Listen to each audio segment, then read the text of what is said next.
and you just saw our promo for our VOCFB bets in regards to you can take prediction advice. So I'm going to throw a prediction ask out of you, Corey. What are the odds that we hit this off season and we're looking for a new Iowa head football coach? That is a discussion. Somebody asked that last year, like if Iowa made the playoff, would this be the time when Kirk leaves? And every year, I think 2021 was the first year where I thought, hey, he may just hang it up after this year. And then he endured the offseason. And then 2022 happened, and he endured that offseason.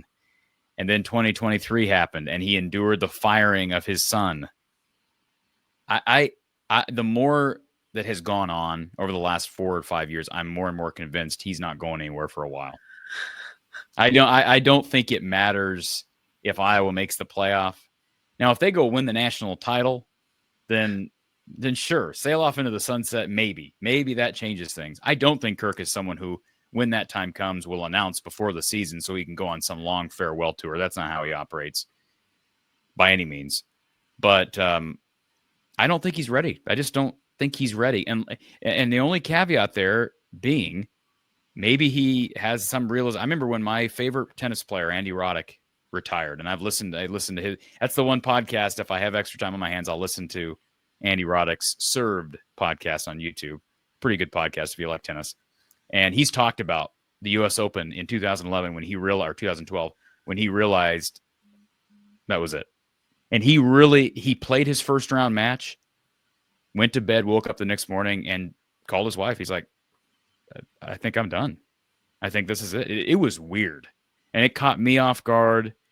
And it was a week later, he played his way into, I believe, the quarterfinal. It was a week later, he was done. And so I bring that, or maybe it was around a 16. Regardless, I bring it up because I could see that maybe happening with Kirk because of his grandchildren. Yeah, he loves those kids. They were running around on the field after the Kids Day Open practice, and it was cool to see Kirk in that light.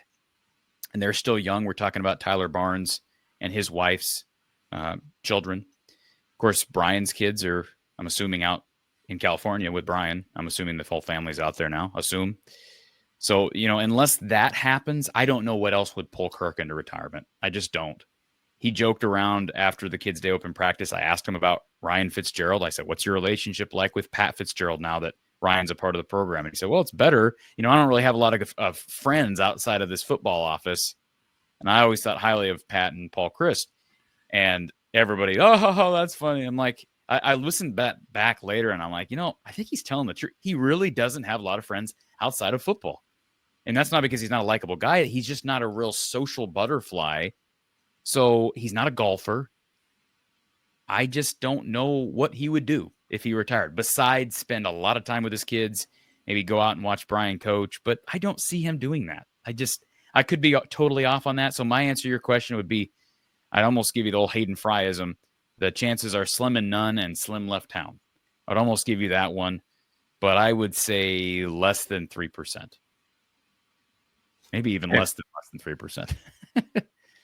So being the all-time Big Ten wins leader is not going to factor into that. Oh, yes. Yeah, people bring that up, and I'm like, man, I don't think he's been sticking around for that. If he retires for, they don't make the playoff. They don't, like, if they make the playoff and he retires, then it'll be easy to, maybe it would be a convenient narrative, right? Like, well, he didn't leave because he finally broke the record. He left because he went to the playoffs. But if they don't make the playoffs and he retires, then it's going to look like he stuck around just long enough to break that record. But I don't think Kirk is all that concerned about it. Not that he doesn't have pride. I think all coaches probably do to some extent. But I would be really surprised if he did that. And by the way, we keep talking about that record. They have to beat they have to beat Iowa State week 2 for Kirk to not break the record against UMass. Who wants to break the record against UMass? So, I mean, you have the Albany game, then you have Iowa State, then you have UMass. I think winning in Ames would be particularly sweet. And I don't know that Kirk is this way. I'm pretty confident he's not, but maybe the players will be just internally in the leadership group. I hope they use that as motivation. Don't you think that could be a motivating force? Mm-hmm. Like Kirk doesn't have to say anything about it, but Gronowski and Herkett and Entringer and Logan Jones and Dunker, all these leaders in the team, Drew Stevens, they can use this opportunity to beat Iowa State in Ames and get our guy the Big Ten record for most wins as a head coach. That to me would be tremendous motivation.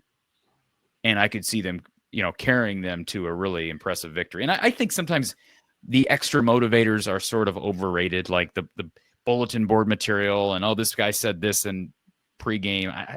Some of that I think is overrated, but I do think the internal motivation for something like Kirk Ferentz and how much they care about him could be enough to maybe push them over the edge in that game.